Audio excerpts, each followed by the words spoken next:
अधिकतर लोगों के मन में ये प्रश्न होता है, महाराज जी व्यसन करने वाले, उल्टे सीधे काम करने वाले लोग कभी कभी ज्यादा सुखी दिखाई देते हैं। भक्ति पथ पर चलने वाले, यम नियम आसन प्रत्याहार ध्यान धारणा समाधि का पालन करने वाले, जप करने वाले, बिना प्याज लहसुन का प्रसाद पाने वाले, रात्रि जल्दी सो जाने वाले, सत्य का आचरण करने वाले लोग कभी कभी दुखी दिखते हैं। भगवत आराधन करने वाले लोगों के जीवन में कभी कभी संकट ज्यादा दिखाई देते हैं, कष्ट ज्यादा दिखाई देते हैं, और व्यसनी पामर जीव कभी कभी बड़े प्रसन्न दिखते हैं। ऐसा क्यों?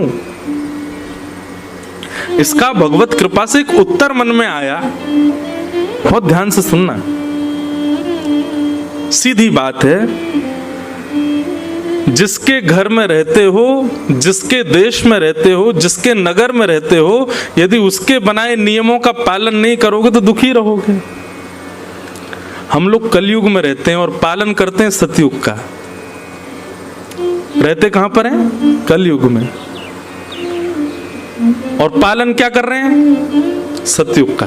सुबह जल्दी उठेंगे, बताओ 5 बजे से कथा, आज सॉरी 5:30 बज गए हैं, कल 5 बजे बैठ जाऊंगा मैं, कल आप और जल्दी 4:45 तक आ जाना। आज भी आ ही गए होंगे, हम ही हैं ऐसे, क्या करें। तो आप रहते कलयुग में हो और पालन करते हो सतयुग का। कलयुग को ये बात अच्छी लगेगी? नहीं लग सकती। तो कलयुग क्या करता? अब वो आप पर कुछ प्रहार तो कर नहीं सकता, तो वो क्या करता है? कलयुग का पालन करने वाले लोगों को सुंदर बना करके, सुखी बना करके आपको दिखाता है। कलयुग देख, मांस खाने वाला, मदिरा पीने वाला, उल्टे सीधे काम करने, देख कितना सुखी घूम रहा है, और तू देख राम राम जपता है फिर भी कितना दुखी है।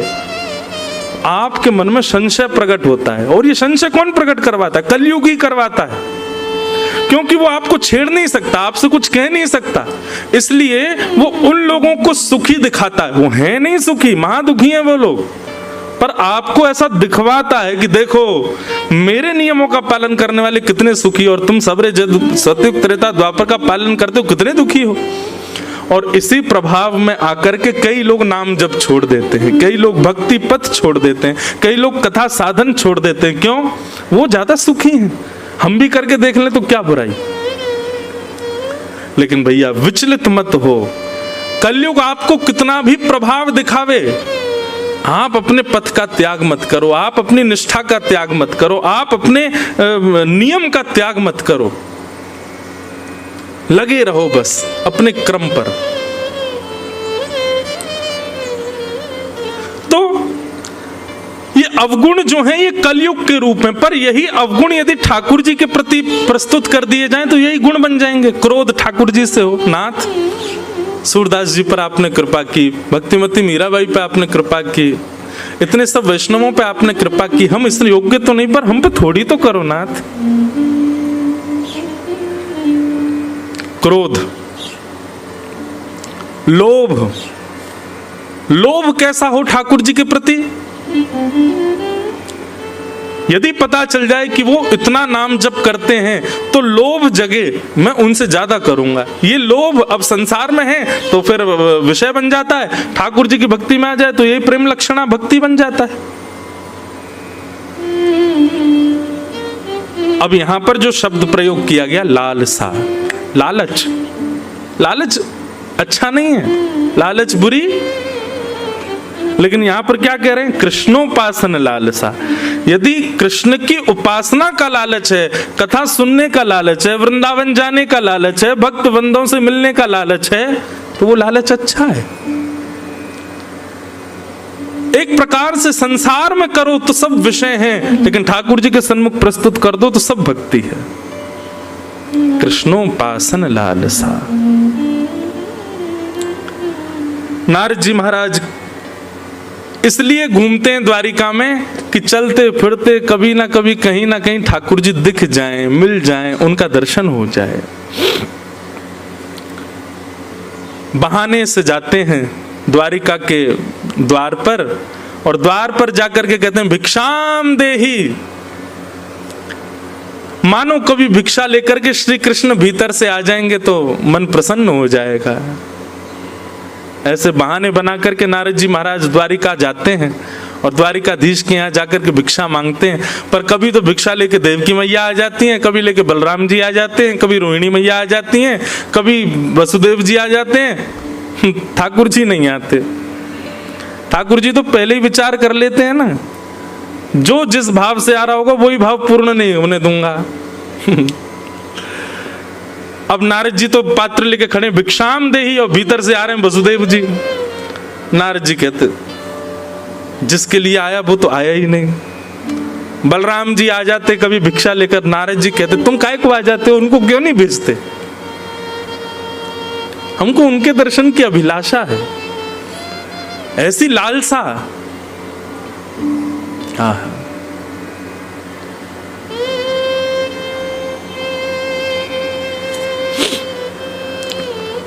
श्री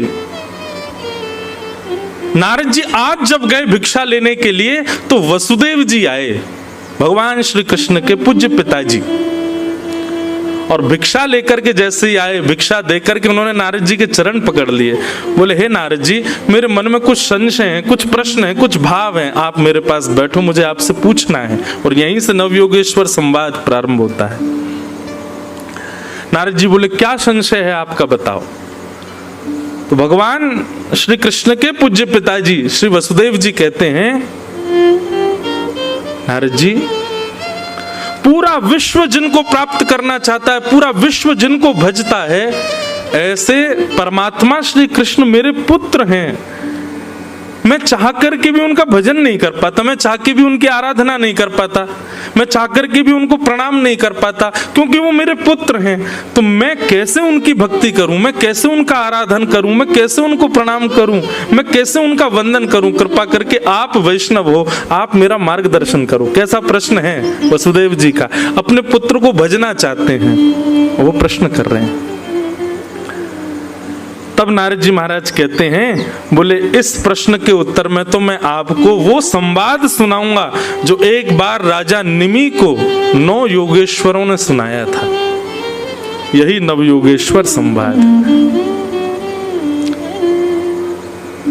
और यहीं से श्री नारद जी महाराज योगेश्वर संवाद कहना प्रारंभ करते हैं।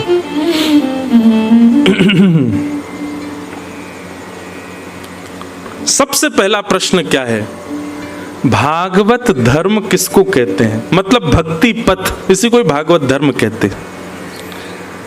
और इस भागवत धर्म का अनुसरण करने वाले लोगों के नियम क्या होते हैं, कृपा करके मुझको बताइए। और इस प्रश्न का जैसे ही उत्तर दिया, सबसे पहला उत्तर कौन दे रहे हैं, कवि नाम के योगेश्वर। कविर्वाच, बहुत ध्यान से सुनिएगा। प्रश्न क्या है पहला, कि भागवत धर्म क्या है। भागवत धर्म का मतलब क्या होता है, भगवत प्राप्ति का मार्ग क्या है, कृपा करके हमको बताओ। और यहां से कवि नाम के योगेश्वर, पहले योगेश्वर उत्तर दे रहे हैं। ये वही भगवता प्रोक्त उपाया आत्मलब्धये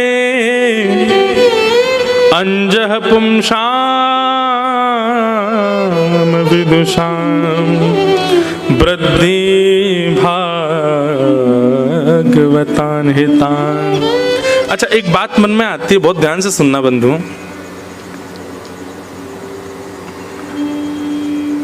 भक्ति में सबसे बड़ी उपलब्धि क्या है, श्री कृष्ण की प्राप्ति सबसे बड़ी उपलब्धि है?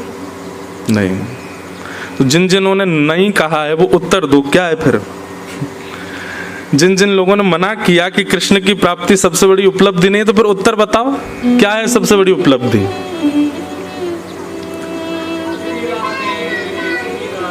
क्या कह रहे हैं? वाह भैया, बहुत अच्छी बात है। सबसे पहली बात, भक्ति में उपलब्धि की इच्छा ही नहीं होनी चाहिए, लेकिन फिर भी एक ठौर तो चाहिए, एक डेस्टिनेशन तो चाहिए, एक स्थिति तो चाहिए। वो क्या है? एक छोटे से उदाहरण से समझिएगा। जिन यदुवंशियों को साक्षात श्री कृष्ण प्राप्त हो गए, वही श्री कृष्ण यदुवंशियों का हाथ पकड़ करके सत्संग में बैठाते हैं। समझ में आई बात? श्री कृष्ण की प्राप्ति भक्ति में सबसे बड़ी उपलब्धि नहीं है, पर हाँ, इतने वैष्णव मिलकर के भगवत चर्चा कर रहे हैं, ये भक्ति की सबसे बड़ी उपलब्धि है। और वो भी ऐसे माहौल में, ऐसे समय पर, ऐसे स्थान पर, ऐसी बेला में बैठ कर के ये सत्संग करना निश्चित ही भगवत बड़ी कृपा है हम आप सब लोगों के ऊपर। ठाकुर जी का बड़ा अनुग्रह। ठाकुर जी निश्चित ही प्रसन्न तो नहीं होंगे हमसे, लेकिन हाँ, हमको देख के मुस्कुराते तो होंगे थोड़े थोड़े। उसी का ये फल है कि हमको ये सत्संग प्राप्त है। और इसका उदाहरण क्या है कि ठाकुर जी को प्राप्त करने वाले वैष्णवों को भी ठाकुर जी कहते हैं कि तुम लोग सत्संग करो, मेरा चिंतन करो, मेरा भजन करो। ध्रुव जी महाराज को 5 वर्ष की आयु में ठाकुर जी मिल गए। उसके बाद भगवान ने 36,000 वर्ष के लिए उनको कहा कि तुम शासन करो। 36,000 वर्ष बाद ध्रुव जी महाराज बोले कि मेरे अंदर क्रोध कैसे आ गया, मेरे अंदर ये क्रोध का जन्म कैसे हो गया, मैंने तो भगवान का साक्षात्कार किया है।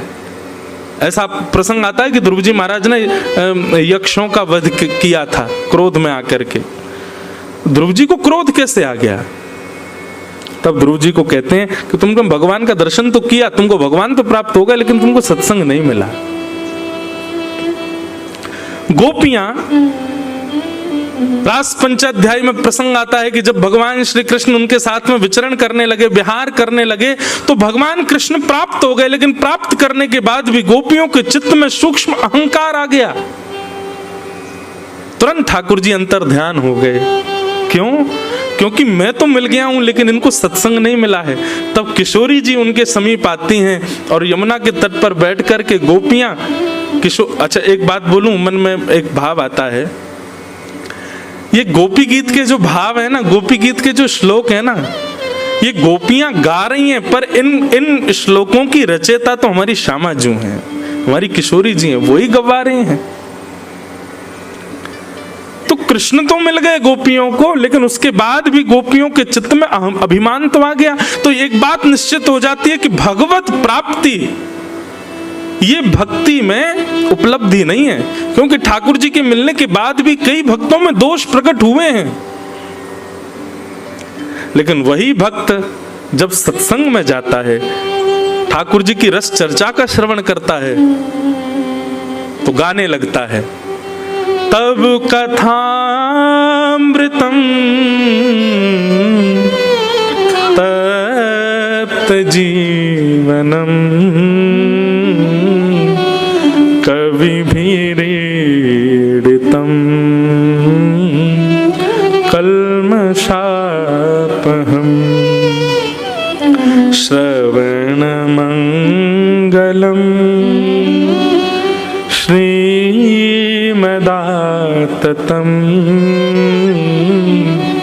भुवि गृह्णन्ति ते भूरिदा जनाः। वास्तव में गोपी गीत में जब ये वाला श्लोक आता है ना, तभी ठाकुर जी तैयारी बना लेते हैं, अब मुझे इनसे पुनः मिलना है। क्यों? क्योंकि कथा के प्रति, सत्संग के प्रति इनकी रुचि दिख रही है। ठाकुर जी जब देख लेते हैं कि भाई इसमें सारे गुण हैं, खूब जप करता है, खूब तप करता है, यज्ञ करता है, अनुष्ठान करता है, तिलक स्वरूप करता है, पर कथा में इसकी रुचि नहीं है, तो ठाकुर जी कहीं ना कहीं अपने आप को दूर ही रखते हैं। लेकिन बाकी के साधनों में इतनी रुचि नहीं है, कथा श्रवण में बड़ी रुचि है, तो ठाकुर जी पहले ही आड़े आ जाते हैं, बोले इसको दर्शन तो मुझे देना। सत्संग इतना प्रिय, क्योंकि ठाकुर जी जानते हैं कि सत्संग ही वैष्णव का शुद्ध निर्माण करता है। गैर सत्संगी व्यक्ति कितने भी नियम साधन करता हो, उसके अंदर अपराध रहेगा ही रहेगा, लेकिन सत्संगी व्यक्ति अपराध विमुक्त हो जाता है, क्योंकि सत्संग बता देता है, बोध करा देता है क्या सही, क्या गलत, क्या उचित, क्या अनुचित।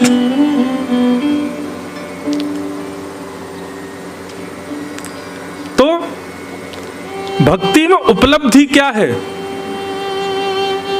आप रात्रि में सो रहे हैं और नींद नहीं आई, तो नींद ना आने पर आप सोशल मीडिया नहीं देख रहे हो, नींद ना आने पर आप YouTube पर जाते हो, किसी अच्छे रसिक जन की सुंदर वाणी चला करके उसको श्रवण करने लगते हो। ऋषिकेश से दिल्ली की ड्राइव कर रहे हैं तो गाड़ी में कोई भद्दे गीत ना चला करके किसी भगवत रसिक की वाणी सुनते हुए जा रहे हो। अपने समय में, अपने जीवन में, अपने दिन में एक क्षण का भी अवकाश जब मिलता है, एक क्षण के लिए भी जब आप खाली होते हो, उस क्षण में आप अपनी इंद्रिय विषयों की तरफ ना जाकर के भगवत वार्ता को प्रायोरिटी देने लग जाओ तो समझ जाना अब भगवत उपलब्धि प्राप्त हो रही है। अब आप भक्ति के पथ पर अग्रसित हो गए हो। एक प्रकार से ये कह दूं तो जैसे पथ पर चलते हैं तो माइलस्टोन आते हैं ना, इतनी दूरी और रह गई, इतनी दूरी और रह गई। जब ऐसी स्थिति हो जाए कि आप नींद ना आने पर मार्ग पर चलते हुए अपने दिन के अवकाश में सत्संग को प्रायोरिटी देते तो आप पहला माइलस्टोन पार कर चुके हो, अब ठाकुर जी के और समीप आ चुके हो। वही बात यहां पर कह रहे हैं, भगवतः प्रोक्तः उपाय आत्मलब्धये अंजः पुंसाम विदुषाम वृद्धिम भागवतान हितान। निमि राजा ने प्रश्न किया कि भागवत धर्म क्या है, और कवि नाम के योगेश्वर कहते हैं कि ठाकुर जी के द्वारा बताई गई जो वाणियां हैं, ठाकुर जी के द्वारा कहे गए जो प्रसंग हैं, उन प्रसंगों पर अमल करके उनका जीवन में पालन करना और नेत्र बंद करके ठाकुर जी ने जो कह दिया उसको करने लग जाना, यही भागवत धर्म है। उस पर किंतु परंतु प्रश्न चिन्ह नहीं है। ठाकुर जी यदि अपने प्रवचन में कह रहे हैं गीता में, कर्मण्येवाधिकारस्ते मा फलेषु कदाचन, हे अर्जुन तुम्हारा अधिकार केवल कर्म पर है, फल की चिंता मत करो। फल देने का अधिकार मेरा है तो इसका पालन होना चाहिए कि फल की चिंता मत करो, ठाकुर जी देखेंगे, हम बस कर्म करें। भगवान यदि अपने प्रवचन में कह रहे हैं कि ये अपराध है, ये पाप है, ये दोष है, तो निरंतर उनका ध्यान करके वो ना करना और जो ठाकुर जी की आज्ञा है उस पर नेत्र बंद करके चलने लग जाना, यही भागवत धर्म है। तो भागवत धर्म क्या है, पहला प्रश्न है। अगर नवयोगेश्वर संवाद चले तो प्रश्न और उत्तर दोनों यहां से जाने के बाद कक्ष में लिख लिया करना कि आज प्रश्न क्या किया था और आज उत्तर क्या मिला था। तो प्रश्न क्या है कि मुझे बताइए भागवत धर्म क्या है। तो प्रश्न का उत्तर दे रहे हैं कि भगवान ने जो कुछ भी कहा है उनकी प्राप्ति के लिए, मतलब मैं जिस भाव से प्राप्त हो जाऊं, ऐसी सारी बातें जो भगवान कह रहे हैं उन बातों पर आप अटूट विश्वास की तरह चलने लग जाओ, वही भागवत धर्म है। और कैसे चलो, बोले अंजः पुंसाम विदुषाम। इसका अर्थ क्या है, बोले नेत्र बंद करके ठाकुर जी की कही गई बात पर फिर ये नहीं हो कि कहीं गिर तो नहीं जाएंगे, कहीं ऐसा तो नहीं हो जाएगा, कहीं ये तो नहीं हो जाएगा, ये कैसे करेंगे, वो कैसे होगा, कर लो बस। उस पर फिर ज्यादा चिंतन मत करो, ज्यादा उस पर संशय मत करो। संशय आत्मा विनश्यति। भगवत वाणी पर जब संशय होता है ना तो वहीं हम लोगों का पतन हो जाता है, वहीं हम लोग गिर जाते हैं, संशय में। तो क्या करें, जब तक पूर्ण विश्वास नहीं हो जाए भगवत वाणी पर तब तक उसका पालन मत करो, तब तक फिर नाम जप और ये सब आदि साधन करते रहो। जब लगे कि हाँ बस अब जो ठाकुर जी की वाणी है अब इस पर हमको कोई संशय नहीं है, तब चलो। कहीं चलने के बाद संशय हुआ ना तो फिर गिर जाओगे।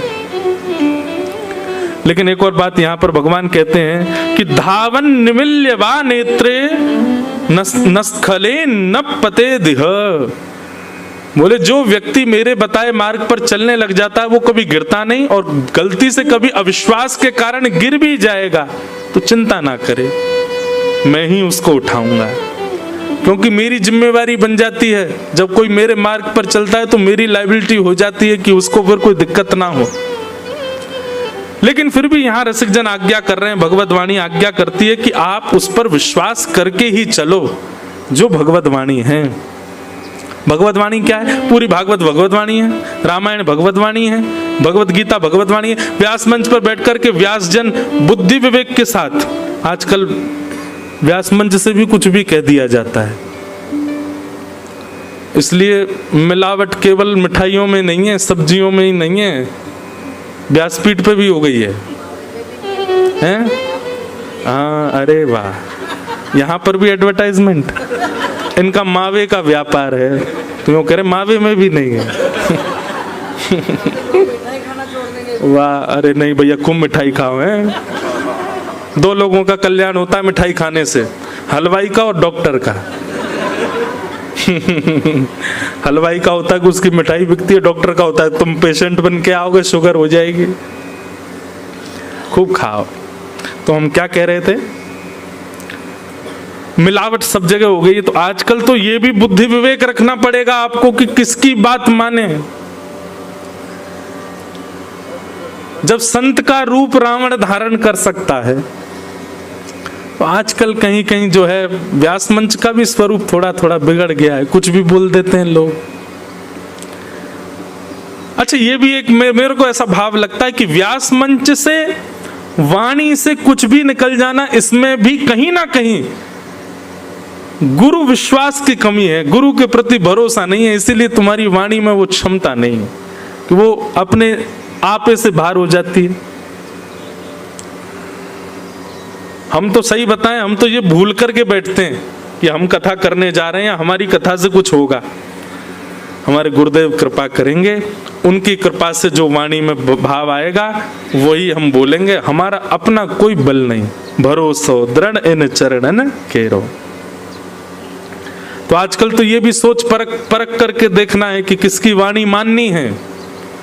उसके लिए तो जप तप नियम साधन बहुत जरूरी है, क्योंकि इन्हीं से ही बुद्धि विवेक जागृत होगा कि किसकी वाणी उचित है। वैसे तो हम पहले कथा में कहते थे कि भाई भगवत लोगों में, वैष्णवों में भेद मत देखो, सब में भेद, प्रणाम में मत देखो, सबको प्रणाम करो, पर पालन किसकी वाणी का करना है, इस पर विवेक रखना अब अनिवार्य हो गया है, अब अनिवार्य है। तो हम क्या निवेदन कर रहे थे, भगवान कहते हैं मेरे द्वारा कही गई जो वाणी है उसका जो अटूट विश्वास के साथ पालन करने लग जाए वही भागवत धर्म है। अच्छा, आप भागवत धर्म का पालन करने लग गए तो आपके अंदर सिम्टम्स क्या आएंगे, पता कैसे चले कि आप जो भागवत कथा सुनते हैं या भगवत वाणी सुनते हैं, सत्संग सुनते हैं, वो आपके जीवन में इंप्लीमेंट हुआ है, उसके फिर सिम्टम्स क्या होंगे।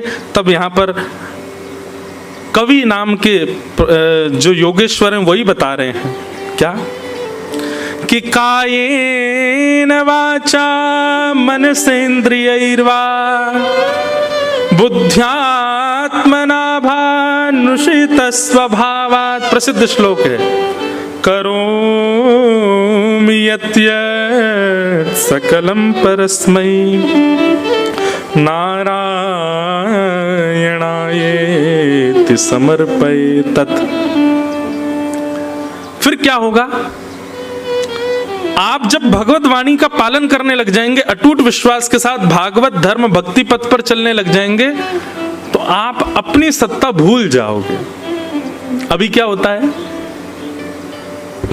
ये काम मैंने किया, ये मैंने किया, ये क्रिया मेरे द्वारा संपादित हुई है, इसको मैंने बनाया, इसको मैंने सिखाया, ये मैं पना जो होता है ना, ये आपके अंदर यदि विद्यमान है तो निश्चित ही आप अभी भक्ति पथिक बने नहीं हो।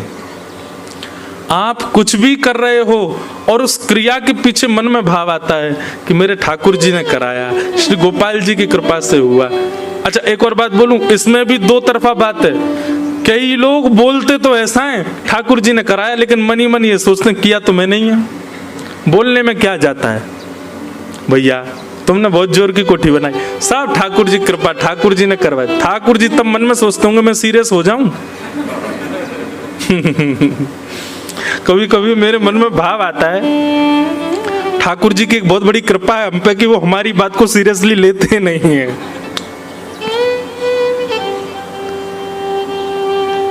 तो तेरा तुझको अर्पण क्या लागे मेरा, ओम जय जगदीश हरे।